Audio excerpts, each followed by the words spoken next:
The Federal Reserve members quietly revealed a change in their thinking through their interest rate predictions. In March, the majority thought the next US rate hike would be in 2024. Now the majority thinks it'll be 2023.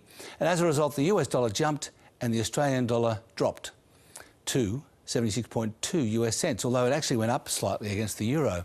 Meanwhile, the Australian Reserve Bank Governor Philip Lowe also changed his language today in a speech to the Australian Farm Institute in Toowoomba. He also used to talk about 2024 for the next rate hike, but today he just went vague on us, saying it still seems some way off.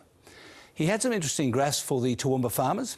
This one shows annual productivity growth has slowed from an average of 2.4% per annum to 0.6%, which is bad.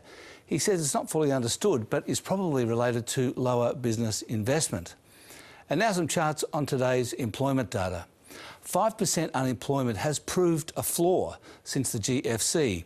But this chart of job ad postings shows the labour market is very hot right now, with 45% more ads than before the pandemic. So unemployment's likely to break below 5% this time and maybe even reach the pre-GFC low of 4%. And finally, let's celebrate. Australia's performance with jobs during the pandemic has been the best in the world. 1% more jobs than in February last year, while most countries are still well behind. The share market had its first fall in 5 sessions, with banks rising, Coles and Telstra down, and resources stocks down as well, because commodity prices mostly fell last night, in turn because the US dollar went up. And that's finance. Thanks for watching. You can check out more finance news by clicking there, and don't forget to click subscribe down there to get all the latest updates from ABC News.